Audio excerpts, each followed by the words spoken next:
নমস্কার, আপনারা শুনছেন করকা কুর্চি ইন্ডিয়া। আজকের পর্বে আমি আপনাদের শোনাব বারাসাতের এক পুরনো বাড়ি, যেখানে আজও দেয়ালে দেয়ালে লেগে আছে মহানায়কের পদচিহ্ন। শুটিংয়ের ফাঁকে সেখান থেকেই যেত তার দুপুরের খাবার। কি খেতে ভালোবাসতেন উত্তম কুমার, কিভাবে পৌঁছেছিল তার মৃত্যু সংবাদ? শুনুন তার ভাইপোদের মুখে সেই সব অজানা গল্প। চলুন শুরু করি আজকের পর্ব। নমস্কার। বাংলা চলচ্চিত্রের ইতিহাসে এমন কিছু নাম আছে যাদের পরিচয় দেওয়ার প্রয়োজন হয় না। তারা নিজেরাই একটি যুগ, একটি আবেগ, একটি প্রতিষ্ঠান। তেমনই এক নাম মহানায়ক উত্তম কুমার। পর্দায় তার হাসি, তার চোখের ভাষা, তার সংলাপ উচ্চারণ সব কিছুই আজও বাঙালির হৃদয়ে অম্লান। কিন্তু আমরা যে উত্তম কুমারকে চিনি, তিনি মূলত রূপলী পর্দার নায়ক। আজ আমরা জানব আর একজন উত্তম কুমারের কথা, যিনি ছিলেন পরিবারের প্রিয় কাকা, যিনি তারকা খ্যাতির শীর্ষে থেকেও ভুলে যাননি নিজের শিকড়, যিনি বারবার ফিরে আসতেন তার পৈতৃক বাড়িতে। আজকের পর্বে আমরা পৌঁছে যাব বারাসাতের দক্ষিণ পাড়া শীতলাতলায়, যেখানে আজও জড়িয়ে আছে মহানায়কের অসংখ্য স্মৃতি। চলুন শুরু করা যাক। উত্তম কুমার মানেই কলকাতা, স্টুডিও, আলো আর ক্যামেরার জগৎ। কিন্তু তার জীবনের আর একটি গুরুত্বপূর্ণ ঠিকানা রয়েছে বারাসাতে। দক্ষিণ পাড়া শীতলাতলায় অবস্থিত একটি পুরনো বাড়ি। স্থানীয় মানুষদের কাছে বহুদিন ধরেই এটি পরিচিত উত্তম কুমারের বাড়ি হিসেবে, যদিও অনেকেই একে তাঁর মামার বাড়ি বলে থাকেন। কিন্তু বর্তমানে সেখানে বসবাসকারী তাঁর ভাইপোদের দাবি এটাই মহানায়কের পৈতৃক বাড়ি, আর আহিরিটোলার বাড়িটি ছিল তাঁর মামার বাড়ি। ইতিহাসবিদদের মধ্যে এই নিয়ে মতভেদ থাকলেও পরিবারের সদস্যদের কাছে বিষয়টি একেবারেই স্পষ্ট। তাদের কাছে এই বাড়ি শুধু একটি স্থাপনা নয়, এটি তাদের প্রিয় কাকার স্মৃতি বিজড়িত আশ্রয়। তারকাদের জীবন সাধারণ মানুষের নাগালের বাইরে, কিন্তু উত্তম কুমার ছিলেন ব্যতিক্রম। খ্যাতির শিখরে পৌঁছেও তিনি আত্মীয় স্বজনদের সঙ্গে যোগাযোগ রাখতেন। ভাইপো কল্লোল চট্টোপাধ্যায় স্মৃতিচারণ করতে গিয়ে জানান, মহানায়ক হওয়ার পরেও তিনি নিয়মিত এই বাড়িতে আসতেন। এখানে এসে গল্প করতেন, আত্মীয়দের সঙ্গে সময় কাটাতেন। কখনো কখনো যেন ভুলেই যেতেন তিনি বাংলার সবচেয়ে জনপ্রিয় অভিনেতা। তখন তিনি শুধুই পরিবারের মানুষ, একজন স্নেহময় কাকা, যার কাছে আত্মীয়তার বন্ধন ছিল তারকা খ্যাতির চেয়েও অনেক বড়। বাংলা সিনেমার স্বর্ণযুগের বহু স্মৃতি লুকিয়ে আছে এই বাড়িতে। এক সময় বারাসাতের কাছাকাছি অঞ্চলে শুটিং হয়েছিল কমললতা ও চিড়িয়াখানা ছবির।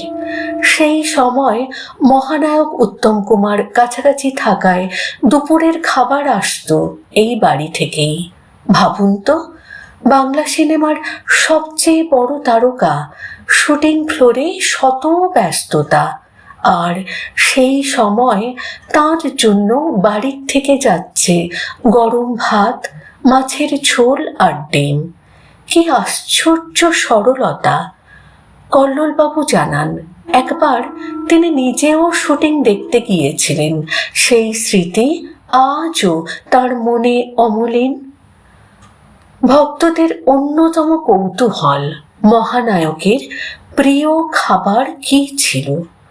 ভাইপোদের কথায় জানা যায় চিংড়ি মাছ ছিল তার অত্যন্ত প্রিয়। মাংসও খুব পছন্দ করতেন। তবে বাড়ি থেকে যখন খাবার যেত তখন বেশিরভাগ সময় পাঠানো হতো মাছের ঝোল এবং দেশি মুরগির ডিম। আজকের এই তারকাদের জাঁকজমকপূর্ণ খাদ্যাভ্যাসের সঙ্গে তুলনা করলে বিষয়টি অবাক করার মতো। এ যেন একেবারে বাঙালি পরিবারের ঘরোয়া মানুষ, যিনি জনপ্রিয়তার চূড়ায় থেকেও ভুলে যাননি নিজের স্বাদ, নিজের শিকড়। অভিনেতা হিসেবে তাকে আমরা সবাই চিনি, কিন্তু খুব কম মানুষ জানেন গান ও যাত্রার প্রতিও তার গভীর অনুরাগ ছিল। ভাইপো বিদ্যুৎ কুমার চট্টোপাধ্যায় জানান, বারাসাতের বাড়িতে এলে তিনি গান গাইতেন, গল্প করতেন, আড্ডা জমিয়ে তুলতেন। আর ভাই তরুণ কুমারও প্রায়ই আসতেন, এসেই নাকি বলতেন পান্তুয়া খাবো। কারণ বারাসাতের পান্তুয়া তখন ছিল খুব বিখ্যাত। এই ছোট্ট ছোট্ট ঘটনাগুলোই আমাদের সামনে তুলে ধরে এক অন্য উত্তম কুমারকে, যিনি ছিলেন প্রাণখোলা, সহজ এবং অত্যন্ত আপন মানুষ। কমললতা ছবির শুটিংয়ের সময় সেখানে উপস্থিত ছিলেন কিংবদন্তি অভিনেত্রী সুচিত্রা সেন। ভাইপোদের ভাষ্য অনুযায়ী তারা যখন শুটিং দেখতে গিয়েছিলেন তখন উত্তম কুমার নিজেই তাদের নিয়ে গিয়েছিলেন সুচিত্রা সেনের ঘরে, পরিচয় করিয়ে দিয়েছিলেন মহানায়িকার সঙ্গে। ভাবা যায়, যে সুচিত্রা সেনকে এক ঝলক দেখার জন্য মানুষ ঘন্টার পর ঘন্টা অপেক্ষা করতেন, তার সঙ্গে পরিবারের ছোট্ট সদস্যদের পরিচয় করিয়ে দিচ্ছেন স্বয়ং উত্তম কুমার। এই ঘটনাই প্রমাণ করে পরিবারের মানুষদের প্রতি তার টান কতটা গভীর ছিল। 1980 সালের 24শে জুলাই বাংলা চলচ্চিত্রের ইতিহাসে এক শোকাবহ দিন। সেদিন চিরবিদায় নেন মহানায়ক উত্তম কুমার। ভাইপো বিদ্যুৎবাবু জানান, তখন মোবাইল ফোন তো দূরের কথা, সাধারণ টেলিফোনও সবার বাড়িতে ছিল না। ভোর রাতে বারাসাত থানা থেকে লোক এসে তাদের বাড়িতে খবর দেয় মহানায়ক আর নেই। এক মুহূর্তে যেন পৃথিবী থেমে গিয়েছিল। বিশ্বাস করতে পারেননি কেউ, কারণ উত্তম কুমার তখন শুধুমাত্র একজন অভিনেতা ছিলেন না, তিনি ছিলেন বাঙালি পরিবারের সদস্য। তার মৃত্যুতে যেন প্রত্যেক বাঙালি নিজের একজন আপনজনকে হারিয়েছিল। সময়ের সঙ্গে সঙ্গে অনেক নায়ক এসেছেন, অনেকেই জনপ্রিয় হয়েছেন, কিন্তু উত্তম কুমার হয়ে উঠতে পারেননি। কারণ মহানায়ক হওয়া শুধু অভিনয়ের বিষয় নয়, এটি মানুষের হৃদয়ে জায়গা করে নেওয়ার ক্ষমতা। আজও তার ছবি টেলিভিশনে সম্প্রচারিত হলে মানুষ থেমে যায়। আজও তার সংলাপ মুখে মুখে ফেরে। আজও তার হাসি দেখে মন ভালো হয়ে যায়। এই ভালোবাসাই তাকে অমর করে রেখেছে। বারাসাতের সেই পুরনো বাড়ি আজও দাঁড়িয়ে আছে। সময়ের সঙ্গে বদলে গেছে অনেক কিছুই, বদলে গেছে মানুষ, বদলে গেছে চারপাশ, কিন্তু বদলায়নি স্মৃতি। সেই স্মৃতির ভাঁজে ভাঁজে আজও বেঁচে আছেন মহানায়ক উত্তম কুমার। বেঁচে আছেন তার হাসিতে, তার গানে, তার ভালোবাসায়, আর বেঁচে আছেন তার আপনজনদের হৃদয়ে। হয়তো সেই কারণেই বলা হয় নায়ক অনেকেই হন, কিন্তু মহানায়ক জন্ম নেন যুগে যুগে মাত্র একবার। ধন্যবাদ। ভালো লাগলে ভিডিওটি লাইক, শেয়ার এবং সাবস্ক্রাইব করতে ভুলবেন না। আবার দেখা হবে করকাকুজ্জি ইন্ডিয়ার পরবর্তী পর্বে। নমস্কার।